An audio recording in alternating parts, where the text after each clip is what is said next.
Hi everyone, it's Tim Wade here, and today we're going to talk a little bit about giving and worthy causes and this impact, this global impact on isolation of viruses and business and market collapses and all this sort of stuff. And how is it impacting giving? How is it impacting worthy causes? How is it impacting the people out there on the ground doing amazing stuff in the world? And I have the managing director and co-founder of Free to Shine, a Cambodian-based, a worthy cause that does a lot of work in Cambodia. And with me is Nicky Mih. Nicky, welcome. Welcome. I think this is a show, so welcome to the show. Thanks for having me on the show, Tim. Yes, well, it's a show now. So can you, first of all, tell us a little bit about what is Free to Shine and what does Free to Shine do, just for the people out there that don't know? Yeah, so I run a child protection organisation over in Cambodia, specifically keeping girls safe from exploitation and commercial sex trafficking. So I have a team of education officers and social workers who go out into 59 different rural villages doing safety visits. Okay. And so what is the purpose is to keep girls out of the sex trafficking trade, being trafficked. It's to prevent, so when traffickers come through villages looking for girls, they will specifically target families living in extreme poverty.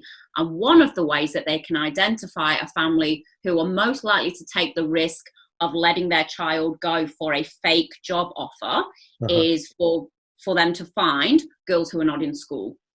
Because if the girl's not in school getting her education, then the family are looking for work opportunities, and they don't always assess properly those opportunities, whether they're real and whether they're safe.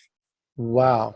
So so these people then are going to those families, doing a fake job offer and basically stealing their daughter once she goes off for that work interview or whatever it is. Yeah, they'll talk about it being a job, working with a nice family in the city, and they'll send home a salary, but they'll keep a commission for finding them that job. But of course, that job isn't actually real. Okay. So it can happen that way.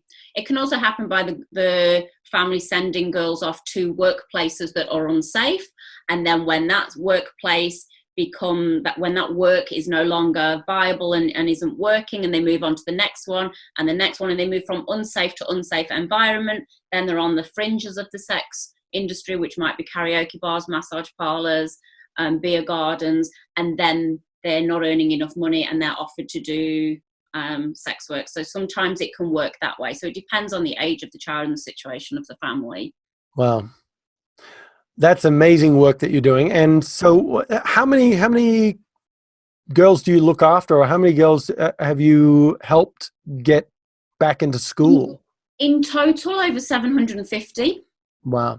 And are you getting them out of the sex trade and putting them back in school, or are you stopping them going to the sex trade in the first place? What's the main? No, I thought that's where I was going to start. So 10 years ago, when I went over to explore what was needed and how maybe I would be able to help, that's what I thought. So I actually spent a month in a rescue centre, and what those survivors actually asked me to do was to go out to rural villages and find girls who were not in school and help get them into school so that they would be safe in school. And that's where I realised that if all these organisations are rescuing girls out of it, but nobody's actually going into the village stopping the next ones going in. And so I couldn't find an organisation out in the rural villages who was doing that. So you started Free to Shine? I did. Wow. That is amazing. Okay. So now your story of how you got into this is another story. We might do that in another interview. What I would, and that's an amazing story, by the way. In fact, that's in your book, right? So you've got, what's your book? My book is called Do What Matters. Okay. It's pretty timely for right now as well. So it's 34 different leadership lessons. So it's lessons for life and leadership in your business, with your family, and in the world. So now's a pretty good time for people to want to look at those kinds of things. So. And they've got time to read, so because they're all stuck at home. So can they buy that on Amazon, by the way? So if If you're in Australia, you can buy it directly from our website. It's probably the easiest and best way to do it, which is freetoshine.org/do what matters. If you're elsewhere around the world, then amazon.co.uk is the best place to get it from. Got it. Okay, great. And so tell me now, with this, in the last couple of months, the world's come to a grinding, isolated halt. And in some parts of the world, they are talking about closing down schools. In some parts of the world already have, I think, closing down schools. And so that plays a huge dynamic on parents working from home and their kids being around, and changes that a little bit. But we fail perhaps to think about, what does it do for organizations like yours, whose entire goal is to get the girls in school so that they're not there at the, being picked up by the sex traffickers? Exactly. We don't know what effect it's going to have. We've never, ever around the world been in this situation before. So I don't have a crystal ball. I can't say, but it is a really uncertain time for us at the moment, because across the world where people are losing their jobs, struggling to pay their mortgage, thinking about how to homeschool their kids, all these things that are on their mind, one of the ways when they start to look through their budget of where they might cut things is, do I really need to be giving to this thing over in Cambodia right now? Sort of out of sight, out of mind, So sometimes their giving can be the first thing that gets cut. Right. And that has massive impacts for keeping our staff working with the girls, for keeping the girls and the family safe. Then if you think of the actual health implications of this, and how countries, Western and developed countries, are struggling with this. In Cambodia right now, the numbers of infections are low. However, we don't know if that is an accurate number or not, because it's primarily tourists that have been in the country that got those tests. So there's very few actual Khmer that have been tested. So it could actually be a lot higher than it is. We also know from the other countries, I'm in Australia right now, of how it starts low and how it develops very quickly and spreads very quickly. And we're saying around the world and here in Australia, stay at home, self-isolate. Well, when we self-isolate in brick concrete buildings where there's maybe two, 3 or 4 people that live in that building. In the villages and with the families that we support, they're in rural communities living incredibly close to each other, maybe 6 people in one room, and that room is made out of woven palm leaves. So it's probably not going to offer the same level of protection. So whilst it's not sweeping through those villages yet, when it does, I think it's going to sweep through far faster than it does through Australia and the UK and Singapore. Are you worried about schools closure and the girls being sent back home? I'm worried about many of the girls that we work with. Their primary caregiver are grandparents, who are the biggest risk, at the greatest risk here. So some of our girls are going to lose their grandparents, but lose their primary caregiver. Wow. And schools in Cambodia closed just over a week ago.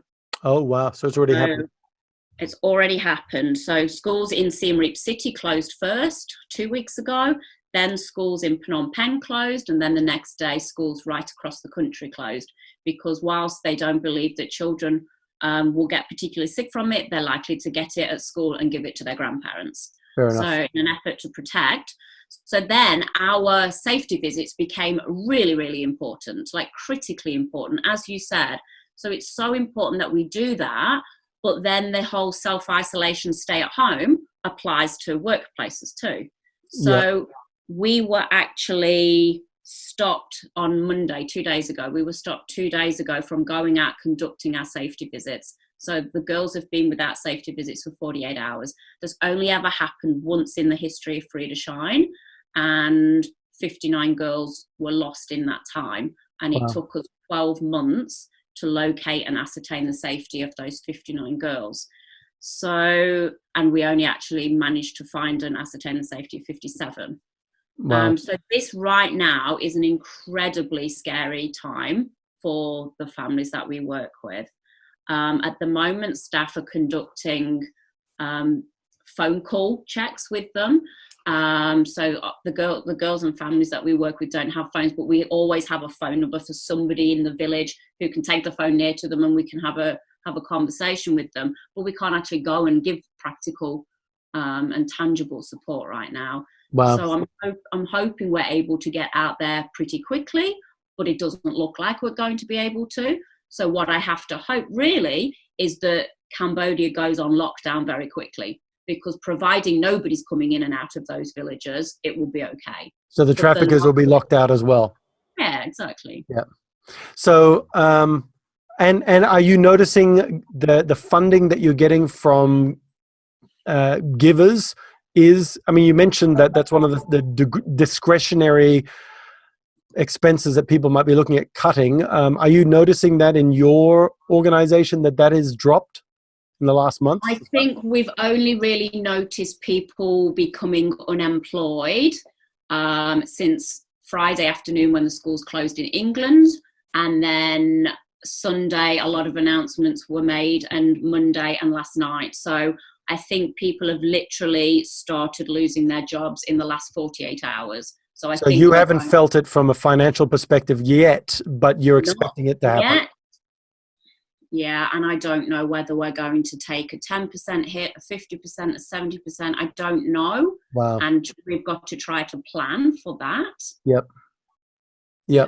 So I guess, look, I mean, for anybody watching, one of my calls to action / appeals will be, if you can continue to help, or if you can increase your giving, now would be a great time to do it. If you can offer whatever you can offer.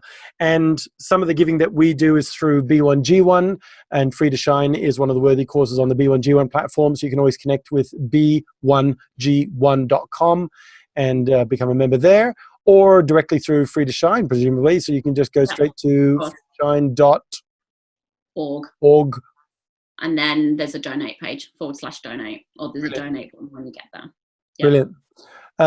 Yeah, if you can do it. And you know what, even if individuals are coming out here and going, I can give $10 a week, and there's enough individuals that will do that, it's going to make a big difference. What does $10 do? So we can provide seeds so that they can grow their own food. That's going to be really important in this time where many families are going to lose their daily jobs. Yep. So I think providing more and more seeds for them to grow vegetable gardens is going to be critically important.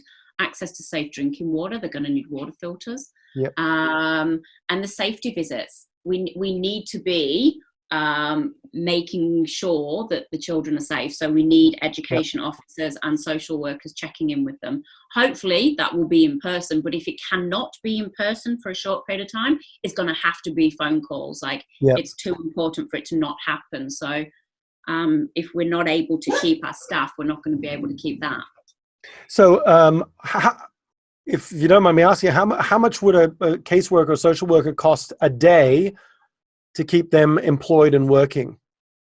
So for a girl on our program to access all the support she needs, it costs about $1.50 a day. It's about $45 a month. Wow. For each girl. So if somebody could sponsor $15, $1.50 a day. Yeah. So $45 a month. This is US, right? US dollars a month. AUD, so even cheaper. Australian dollars. Okay, so 45 Australian dollars a month. It's $1.50 a day. That protects one girl. Yeah. Wow. So if each of us watching could just protect one girl, we could make a massive difference. Oh, huge.